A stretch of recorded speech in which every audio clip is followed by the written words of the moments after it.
Hey guys, it's Zenara. Today I'd like to talk about workers, node distance, and workload more in depth in this advanced guide.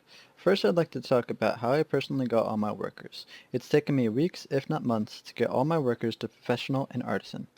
A good way to get energy more quickly is to do RBF, Red Battlefield, for the daily quest to get plus 200 energy. I spent a bunch of loyalty on energy potions as well, although this is completely optional. Every time my energy was near cap, I would roll for workers in the cities I needed them in most. The NPCs, if you don't already know who, are the worker managers in any given city or town. It is up to you where you want to roll first, as the importance of the nodes is different for each person. I personally would recommend optimizing workers in Trent, Calphion, and Velia in that order. Trent is most important for crafting crates, Calphion and Trent are very important for Calphion timber nodes, and Velia is important because everything around Velia is super valuable if used correctly, such as cooking and alchemy. My personal order of preference for workers is Artisan Goblin, Professional Goblin, Artisan Human, Artisan Giant, Professional Human, and everything else under that is irrelevant. The reason I prefer the workers in that order is because most nodes have high workload, so goblins, 150 work speed goblins specifically, are needed. Or the node is just very far, so a goblin is needed for efficiency because of their movement speed. Closer nodes, or nodes with less workload, are efficient enough with high-tier humans. The closest nodes are even efficient enough with high-tier giants.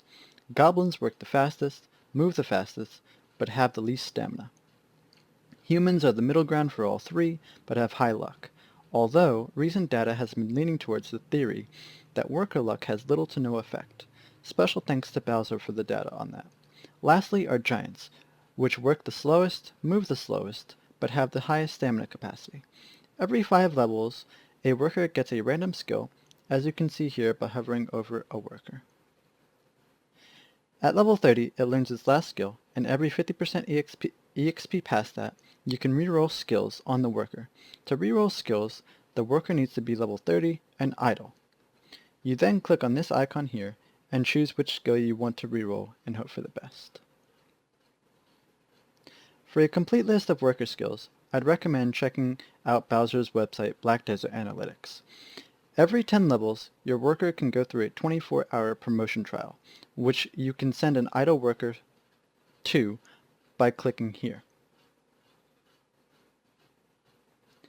If you can keep up with promotions, I'd recommend not leveling workers past 20 if they fail to promote twice at level 20, because after level 20, workers take a very long time to hit level 30.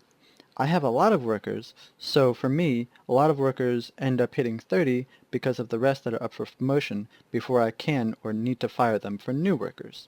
Some workers will benefit more from move speed, others more from work speed. This is dependent on the node they're being sent to. To determine this, I'll now explain the formulas for travel time and work time. The formula for work time is simply workload divided by work speed and then rounded up to the nearest whole number. This number is how many ticks your worker takes to finish the task. Each tick is 10 minutes for nodes and 5 minutes for crates. The formula for travel time is distance divided by movement speed times 2.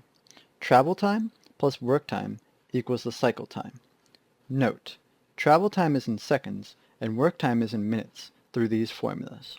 To find the distance to the node, you look at the menu by sending a worker like so.